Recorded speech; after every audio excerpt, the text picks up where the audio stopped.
민주당의 새 원내 지도부 진용이 꾸려지는 가운데 국민의힘 원내대표 경선은 3파전으로 흐르게 됐습니다. 양 당은 법안 처리부터 인사청문회까지 곳곳에서 줄다리기를 예고하고 있는데요. 네, 두 분과 함께 자세한 내용 짚어봅니다. 배종호 한국정치평론가협회장, 정호김 전 국회의원 나오셨습니다. 어서 오십시오. 네, 안녕하세요. 네. 자, 국민의힘 차기 원내대표 선거 이제 내일 치러지게 됩니다. 3파전으로 치러지게 되는데 4선의 이현승 의원, 3선 김성원, 송원석 의원의 3파전으로 치러지게 됩니다. 일단 출마 키워드는 쇄신, 통합인데 정호김 전 의원께 먼저 들어보겠습니다. 이번 3파전 어떻게 좀 보고 계십니까? 원래 김성원, 송원석 의원의 그 양자 대결 구도로 인식하고 있다가 네. 마지막에 이제 부산의 이현승 의원이 경선에 참여함으로써 3파전이 되었고요. 예. 지금 송원석 의원은 친윤계 색깔이 있다. 본인은 친윤계라고 말하는 것에 대해서 상당한 거부감을 지금 표출하고 있습니다. 그다음에 김성원 의원은 수도권의 친한계로 지금 알려지고 있고요. 이현승 의원은 상대적으로 계파색이 였다 하지만 지금 그 세 사람 모두 본인이 어느 계파라고 얘기하진 않습니다. 왜냐하면 쇄신과 통합이 중요하기 때문에 그렇고요. 그다음에 이 원내대표 선거라는 거는 의원들이 자기 속내를 드러내지 않기 때문에 결과가 나와봐야 아는 것이지만 누가 되든 계파색보다는 정말 쇄신과 통합에 방점을 두는 그런 새로운 원내 지도부가 되지 않는다면 국민의힘이 이 원내대표 경선을 계기로 해서 뭔가 돌파구를 찾기는 쉽지 않아 보인다. 이렇게 조심스럽지만 말씀드릴 수 있을 것 같습니다. 네, 일단 세 후보 모두 계파를 내세우지 않고 있다. 쇄신과 통합을 내세우고 있기 때문에라고 분석해 주셨는데 지금 국민의힘 3파전 상황 어떻게 보고 계십니까? 이번에 이제 원내대표 경선에서 누가 새로운 원내대표가 되느냐가 국민의힘의 미래 방향을 좌우하는 굉장히 중요한 분수령이 될 것입니다. 그 이유는 지금 말씀하신 대로 쇄신과 통합이 큰 화두로 나오고 있는데 그 이유는 대선에서 참패를 했음에도 불구하고 여전히 쇄신의 모습을 보여주지 못하고 계파 간의 당권 싸움이 계속되고 있기 때문에 모든 후보들이 쇄신과 통합을 내세우고 있는데 사실상 이번 원내대표 경선은 과연 친윤이 되느냐 아니면 친한이 되느냐 그런 싸움이에요. 근데 말씀하신 대로 당초에는 이제 친윤 대 친한, 친한 대 친윤의 양자 대결이었는데 지금 뭐 어느 정도 계파 속이 굉장히 엷튼 지금 부산의 이현승 이분이 나서면서 이제 3파전으로 경선이 치러지게 됐고 당초에 이 송원석, 김성원 이 두 사람 친윤 대 친한으로 경선이 됐다면은 친윤계에서 낙승할 수 있는 그런 상황인데 이 부산의 이현승 이분이 들어옴으로 인해서 영남 표심이 분산되면서 지금 누가 이길지 굉장히 알 수 없는 그런 상황.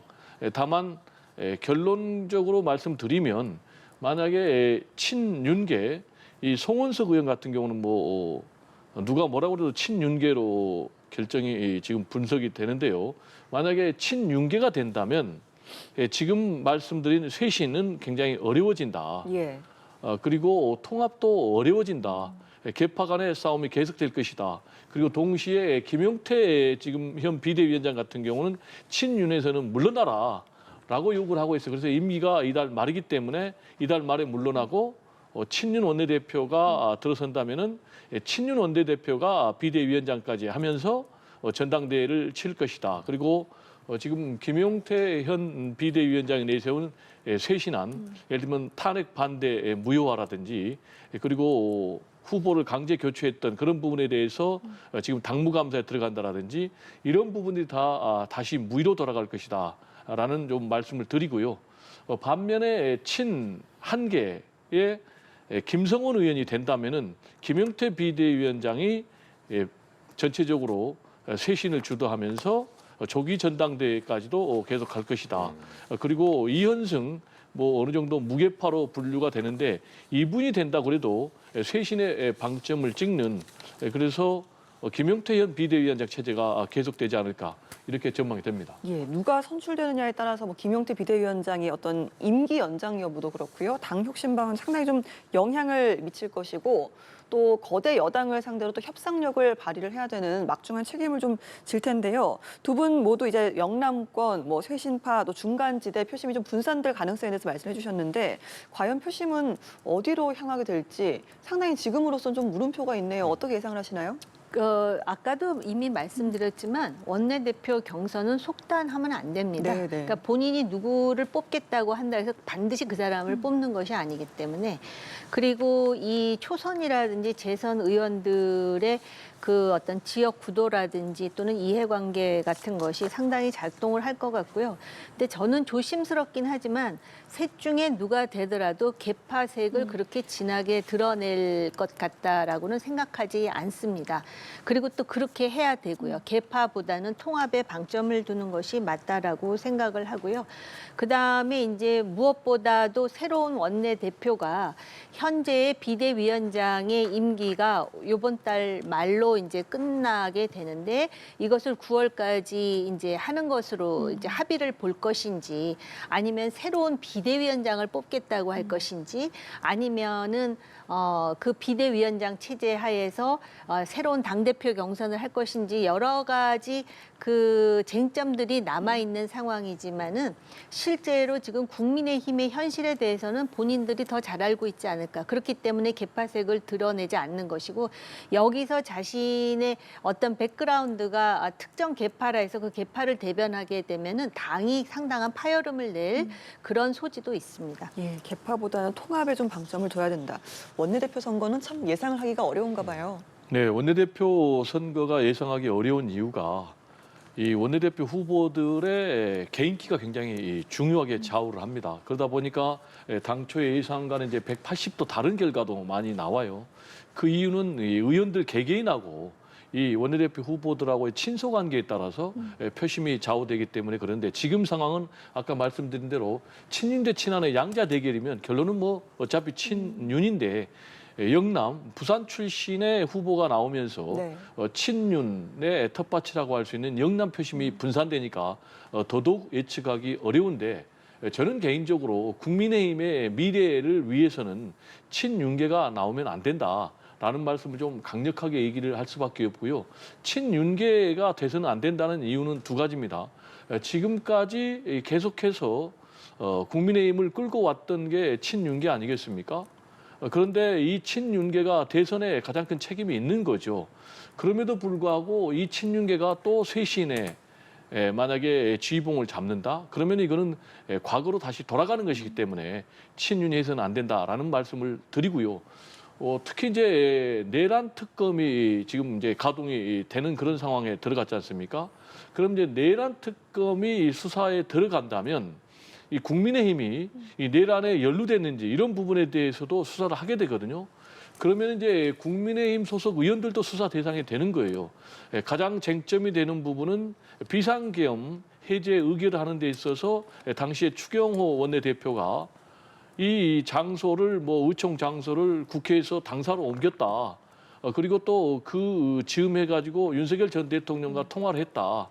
이런 뭐 의혹들이 계속 제기되고 있기 때문에 그래서 만약에 내란에 연루된 것과 관련해서 뭐 기소가 된다라든지 플러스 다른 국민의힘 소속 의원들도 기소가 된다면 국민의힘은 회복 불가능한 그런 상태.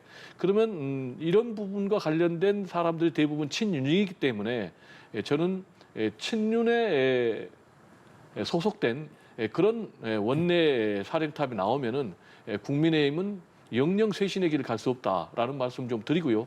최근에 이제 갤럽에서 여론조사를 했는데 국민의힘하고 민주당의 지지율 격차가 아주 크게 벌어졌어요. 그래서 민주당이 46, 국민의힘이 21. 그러면 이제 5월 말까지만 해도 한 6%포인트밖에 차이가 안 났는데 지금 뭐 25%포인트 정도. 그래서 국민의힘이 절반 수준밖에 안 되는 이런 상황. 이런 상황이 온 것은 뭐냐면은 역시 이제 계속해서 친윤들이 사실상 당의 주도권을 내놓지 않고 계속해서 당권 싸움, 개파 싸움, 갈등으로 가니까 지금 전통적인 국민의힘 지지층도 등을 돌린 결과거든요. 그렇기 때문에 제가 말씀드린 이 세 가지를 종합해서 친윤, 원내 사령탑이 나오면 국민의힘은 정말 절망의 나락으로 떨어질 수밖에 없는 그런 상황이 될 것이다. 이렇게 예측을 합니다. 네, 앞서 이제 배정호 협회장께서 말씀해주신 당 지지율에 대한 여론조사 부분은 한국갤럽이 지난 10일부터 12일 전국 만 18세 이상 유권자 1,000명을 대상으로 조사한 결과고요. 자세한 내용은 중앙선거 여론조사 심의위원회를 참고하시면 되겠습니다.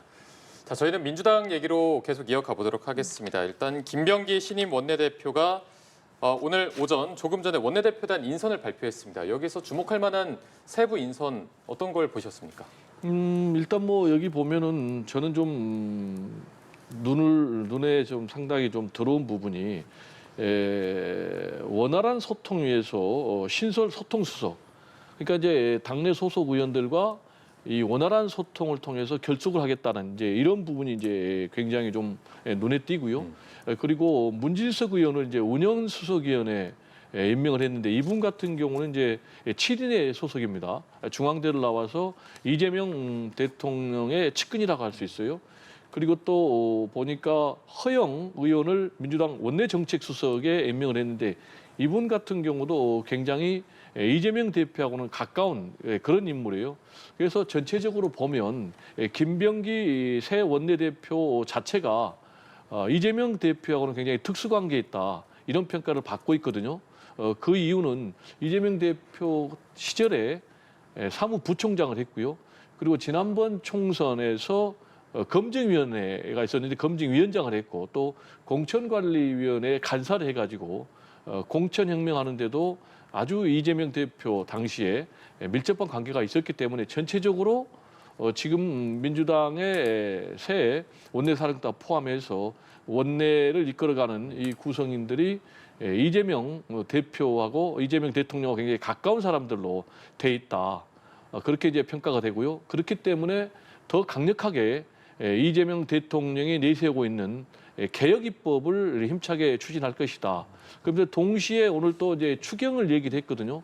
그래서 대략 뭐 한 20조 플러스 알파 정도로 얘기를 하고 있는데 이런 추경 부분도 굉장히 힘차게 새 원내 지도부가 추진해 가지 않을까 이렇게 생각이 되고 특히 이제 이재명 대통령 같은 경우는 증권거래소를 방문했지 않습니까? 그래서 이제 코스피 5천 지수 목표를 공약으로 내세우고 있는데 이걸 이제 강력하게 추진하기 위해서는 상법 개정안을 처리를 해야 되거든요. 그래서 이 부분도 개혁 입법 우선순위에 놓고 새 원내 지도부가 추진하지 않을까 이렇게 예상이 됩니다. 네, 일단 이번 인선으로 개혁 입법이나 추경은 더 탄력을 받을 것이고 이제 여기에 또 야당과의 협치라는 과제도 안게 되었는데 이번 인선 어떻게 보시는지 그리고 앞으로 쟁점 법안 같은 거는 어떻게 처리할 거라고 예상하는지 지금 들어보겠습니다. 중요한 부분을 질문을 해주셨는데요. 이 구성 자체로 보면은 그 모 일간에서 말하듯이 명심 또 명심의 그런 인선을 지금 원내대표단으로 하고 있고 부대표를 3명이나 지금 지정하지 않았습니까? 그래서 친명계 중심이고 또 김병기 원내대표가 이재명 대통령의 측근 중에 측근. 그래서 지금 공천혁명이라 그랬지만은 많은 사람들은 비명 행사의 주도자로 또 이제 알고 있습니다. 그래서 개혁 입법을 추진한다 그러는데 제가 볼 때 이제 개혁 속도전을 펼 것 같고 그다음에 광장의 민심을 또 반영하겠다 이런 말도 하는 것으로 봐서는 야당과의 긴장 관계는 오히려 수위가 높아질 것으로 봅니다. 개혁 입법 중에 그 상법 개정안 이것이 과연 그 주가를 5천으로 견인하는데 이거 자체가 마중물이 될지 아니면은 어젠가 대통령이 그 기업의 대표들을 만나서 기업하기 좋은 그런 어떤 환경을 만들겠다라는 그런 그 화기애애한 분위기를 연출했는데 과연 이 그 상법 개정을 통해서 사실은 그 이사에게만 책임이 있는 그러한 구도를 지금 주주와 그다음에 이러한 그 관계자들한테까지도 이렇게 그 책임이 확대되는 이러한 문제에 대해서 과연 이제 어떤 그 논의가 될지를 봐야 되고요. 그리고 개혁 입법 외에도요. 이 대통령의 사법 리스크와 관련한 그런 형사소송법이라든지 선거법 조항에 대해서는 또 어떻게 할 것인지, 이건 개혁 입법이라고 할 수 있을 것인가, 여기에 대해서는 상당히 그 논란이 있을 것 같고요. 그 외에도 대법관을 이제 30명으로 증원하는 것에 대해서, 또 그 대법관 청문회와 관련해서 이런 것과 관련해서도 상당히 그 많은 그 쟁점들이 부각될 가능성이 있습니다. 특히 지금 현재 3대 특검이 가시화되고 있는데, 국회 차원에서 반헌법 특별조사위를 가동을 해서 6개월 동안 이제 골드타임이다 하면서 주장을 하는데, 지금 오히려 그 민주당 내에서도 이 특검이라는 거를 신속하게 아주 그 산뜻하게 하고 그 소위 민생으로 돌아가야만 문재인 정권 때의 그 적폐청산, 소위 그 꼬리에 꼬리를 무는 적폐청산이 주는 그런 정치적인 그런 부정적 함의에서 벗어날 수 있다라고 조언을 하는 상황이기 때문에, 이런 것들이 결국은 야당과의 협치라든지 또는 큰 차원에서의 여야 어떤 통합에, 또는 국민적 통합에 어떤 영향을 줄지에 대해서 조금 지켜봐야 될 것 같다. 이미 얘기가 나왔듯이 대통령은 지금 장마에 대비하여, 그리고 기업하기 좋은 환경, 그다음에 소위 그 주가를 5천으로 올리고 원전이라든지 외교안보에 있어서 굉장히 실용을 강조하고 있는데, 국내 정치적으로 이러한 일련의 방향성이 과연 대통령의 국정 운영에 도움이 될지, 그런 부분이 아마 향후의 관전 포인트가 될 것 같습니다. 예, 김민석 총리 후보자 이야기도 좀 해보겠습니다. 조만간 청문회 일정이 잡힐 예정인데요. 지금 뭐 국민의힘에서는 아빠 찬스 공세를 이어가고 있는 상황이고, 김 후보자는 그런 건 없다라고 또 해명을 한 상황인데, 국민의힘에서 이제 김 후보자를 향해서 거취를 좀 결단을 해야 된다라고 압박이 나섰더라고요. 먼저 좀 말씀해 주실까요? 네, 무작정 거취를 결정해라라고 퇴진을 요구하는 것은 제가 볼 때는 지나친 정치 공세다 이렇게 생각이 되고요. 고위공직자의 판단의 기준은 크게 두 가지 아니겠습니까? 하나는 역량이 있느냐라는 문제, 그리고 두 번째는 이제 도덕성의 하자가 없느냐라는 부분인데, 김민석 총리 후보자 같은 경우는 역량에 대해서는 여야 모두 인정을 할 것 같고, 도덕성과 관련해서는 지금 크게 문제를 삼고 있는 것이 과거에 정치자금법 위반으로 2차례 처벌받았다라는 이제 그런 부분을 얘기하고, 자녀 아빠 찬스 의혹, 그리고 또 개인 간의 사채를 빌려 쓴 부분, 이런 부분을 얘기를 하는데, 아빠 찬스는 전혀 사실이 아닌 것으로 지금 김민석 후보자가 주장을 하고 있고, 특히 이제 국민의힘에서도 이 부분에 대해서 특별한 근거를 제시를 하지 못하고 있다. 그래서 별 문제가 없을 것 같고, 그리고 사적으로 돈은 얼마든지 빌릴 수 있다라는 말씀을 좀 드리고, 그렇다면 이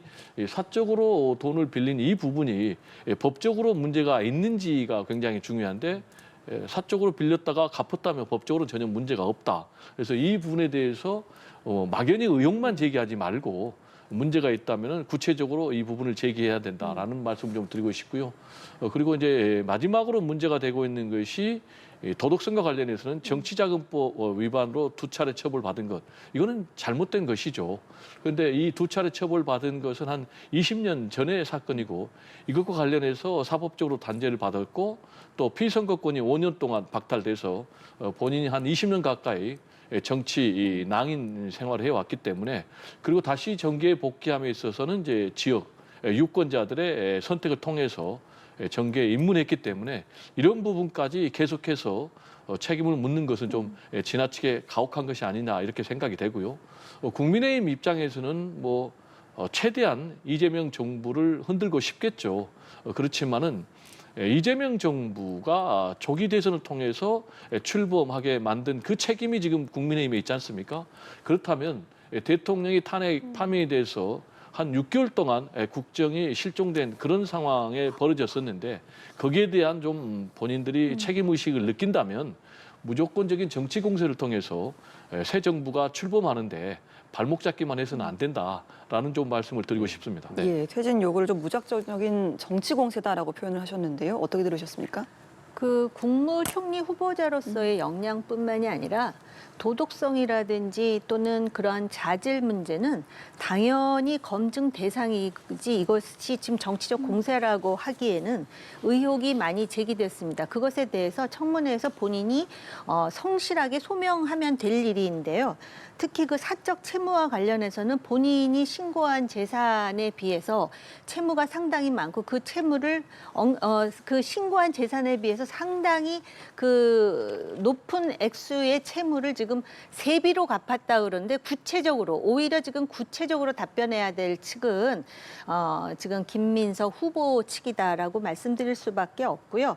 거기다가 지금 그 김민석 후보 얘기가 나올 때마다 강모 씨라는 인물이 등장합니다. 그래서 과거에 정치 자금을 공유했을 때도 이 사람 이름이 나오고 최근에도 뭐 이자를 갚았는데 원금에 대해서는 요구한 적이 없다 내지는 또 뭐 해외에 유학을 갔을 때도 이 사람이 생활비를 지급했다 여러 가지 얘기가 나오는데 결국은 이 후보가 김민석 후보가 인사청문회를 통해서 얼마나 설득력 있게 소명하느냐가 매우 중요한 것이고 이러한 것은 국민의힘으로서는 야당으로서 당연히 질문하고 또 국민의 알 권리를 충족시키는 게 맞습니다.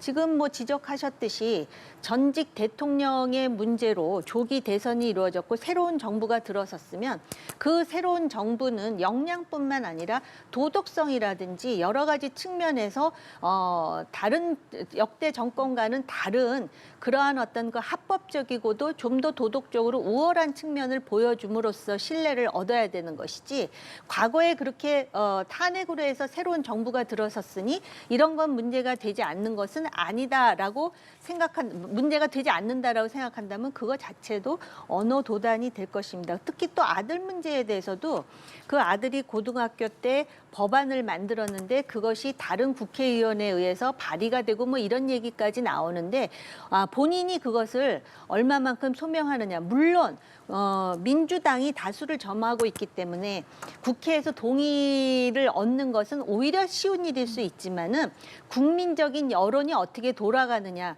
이것은 상당히 중요하고 관련하여 야당으로서는 관련한 모든 문제를 팩트에 근거해서 제기하는 것이 야당으로서의 역할이라고 생각합니다. 네. 자, 그리고 국민의힘은 이한주 국정기획위원장의 부동산 투기 의혹 이 부분에도 날을 세우고 있습니다. 이 사안은 어떻게 바라보고 계십니까? 일단 뭐 부동산과 관련해서는 뭐 아파트 강남에 그리고 또 상가 그리고 뭐 대지 이런 부분에 대해서 한 뭐 50억 정도에 해당이 된다라고 얘기를 하면서 부동산 투기 의혹을 강력하게 주장을 하고 있어요. 그러면 이제 일반 서민들 입장에서는 50억이 굉장히 큰 금액이면 이제 부인할 수가 없는 것이죠. 그렇지만 지금의 부동산 시세에 따르면은 뭐 대치동의 강남 아파트 한 채 같은 경우는 뭐 50억을 뭐 훌쩍 뛰어넘는 그런 상황이니까요.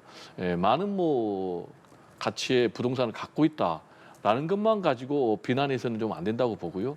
지금 지적한 대로 과연 구체적으로 부동산 투기와 관련된 행위가 있었느냐 이 부분이 이제 굉장히 중요한데 재산 형성과 관련해서는 이한주 국정기획원장은 부동산 투기는 없었다라고 본인이 해명을 하고 있기 때문에 과연 부동산 투기가 있었는지 없었는지 이런 부분이 이제 굉장히 앞으로 중요한 쟁점이 될 것 같고요. 그리고 이제 이한주 원장 같은 경우는 전 경기연구원장을 했거든요. 그리고 또 캠프에서 정책을 총괄하는 그런 상황에 있었는데 2021년입니다. 당시에 문화일보가 문제 제기를 하니까 이때 이제 그만둔 이런 부분이 있는데 이때도 이제 본인이 계속해서 주장한 것은 나는 부동산 투기는 일절 없었다. 재산 형성 과정에 문제될 만한 부분은 없었다라고 지금 주장을 하고 있기 때문에 이 문제와 관련해서는 국민의힘에서 정확한 부동산 투기 근거 의혹을 좀 내놓을 필요가 있지 않나. 그렇지 않다면은 뭐 정치 공세로 유야무야로 끝날 가능성이 높다. 특히 이제 국정기획위원장 같은 경우는 뭐 청문 대상이 아니거든요. 그래서 뭐 이런 부분이 앞으로 뭐 얼마나 지금 묶어서 김민석 총리 후보자하고 묶어가지고 지금 뭐 여권 때리기에 나서고 있는데 계속해서 이게 쟁점이 될지는 좀 지켜봐야 되겠습니다. 네. 이 사안은 지금 어떻게 보고 계십니까? 그 문재인 정권 때 장관을 포함한 주요 공직자에 대해서 7대 배제 원칙이라는 게 있어가지고 부동산 투기를 포함해서 물론 그게 잘 지켜지진 않았지만 그래도 원칙이라는 게 있었는데 지금 정부는 그 원칙도 지금 그 없는 것 같습니다. 그런 상황에서 물론 청문 대상은 아니지만 이한주 국정기획위원장은 이재명 정부의 그 민생 경제 정책을 아우른다는 차원에서 굉장히 중요한 지위에 있고요. 또 기본소득 기본사회의 그 틀을 제시한 사람이 바로 이 이한주라는 인물이라고 저를 알고 있는데요. 야당인 국민의힘은 추상적으로 문제 제기를 하는 게 아니라 예컨대 이런 것입니다. 어린이날 선물로 당시 중학교 또 초등학교 다니는 아들에게 상가를 그러니까는 그 1호라 그러죠. 네. 한 호씩 그거를 사줬다 이겁니다. 그러면은 이거를 투자로 볼 것이냐, 투기로 볼 것이냐. 그러니까 투자와 투기가요, 진짜 그 말 한마디 차이지만 공직자로서 그것이 아들이 뭐 열심히 근로를 해서 자기가 버는데 부모로서 일정 정도 지원을 한 것이 아니라 초등학교, 중학교 아이에게 그것이 비싸건 싸건에 상관없이 그렇게 한 것에 대해서 과연 투자라고 말할 수 있는가. 또 이런 부분을 또 제기합니다. 세금을 줄이고 공직자 재산 신고액을 축소하기 위해서 가족 부동산 회사를 만들었다라는 것입니다. 근데 이게 개인들이 이렇게 하더라도 이게 빈축을 살 일인데 주요 공직자입니다. 그리고 이재명 정부의 주요 거시 경제 정책과 전체 사회 정책에 대해서 아우르는 위치에 있기 때문에 과연 이것을 투자라고 볼 수 있는가. 본인도 뭐 일부는 인정을 했다 그러는데요. 이거 자체가 논란이 안 될 수는 없는 사안이라고 생각합니다. 알겠습니다. 저희가 조금 전에 이제 국가안보실장 브리핑을 통해서 들어봤는데요. 이재명 대통령 국제 외교 무대의 데뷔전이죠. G7 정상회의 참석하기 위해서 내일 출국을 합니다. 역대 대통령들과 비교해서 취임 후 좀 빠른 데뷔라고 하는데 이번 G7 참석이 갖는 어떤 의미, 전망을 좀 들어보겠습니다. 일단 뭐 G7 정상회의에 캐나다 초청으로 가시는데 인수위도 지금 없어가지고 2주 만에 이렇게 중요한 G7 주요 정상회의에 참석하는 것이 맞느냐 설왕설래했지만 그럼에도 불구하고 대한민국의 외교가 6개월 동안 실종된 그런 상태이기 때문에 하루빨리 정상 외교를 복구하는 차원에서라도 참석을 해야 된다라는 그런 판단에 따라서 이재명 대통령이 참석하게 됐고요. 일단 이 G7 주요 정상회의 지금 국제 외교 무대에 이재명 대통령이 처음으로 데뷔하는 그런 자리인데요. 네. 이런 자리를 통해서 대한민국 외교가 이제 하루빨리 좀 정상 가동됐으면 좋겠고요. 그리고 이재명 대통령이 계속해서 후보 시절에도 강조한 부분이 이제 국익 외교, 국익 중심의 실용 외교를 굉장히 강조를 했지 않습니까? 그러면 이제 국익 중심의 실용 외교의 가장 중요한 파트너는 역시 이제 트럼프 미국 대통령, 뭐 현안이 뭐 관세, 통상, 또 그리고 안보, 방위비 문제, 주한 미군 문제 이런 문제가 다 망라돼 있기 때문에 이런 문제를 뭐 완전히 해결할 수는 없지만 이런 문제를 해결하는데 처음으로 좀 잘 길을 닦는 그런 자리가 됐으면 하는 그런 바람이고요. 또 트럼프 대통령과 뭐 골프 회동도 앞으로 예정이 된 것 같은데 지난번에 전화 통화를 통해서 저는 뭐 아베 신조 전 총리가 골프 얘기를 통해서 트럼프 대통령하고 아주 좋은 케미를 맞췄듯이 이재명 대통령도 트럼프 대통령과 아주 좋은 관계를 맺어가지고 한미 뭐 동맹 문제, 관세 통상 문제는 물론이고 좀 북미 간에 네. 새로운 좀 대화의 물꼬가 트여져서 한반도의 좀 긴장이 완화되고 남북 간에 완전히 지금 윤석열 정권 시절에 이 남북 관계가 파탄이 났지 않습니까? 이런 부분도 좀 새롭게 회복이 됐으면 좋겠다라는 좀 말씀을 드리고 싶고요. 예. 그리고 특히 이제 일본하고는 이제 한일 국교 정상화를 한 지 이제 60주년이 됩니다. 내일인데요.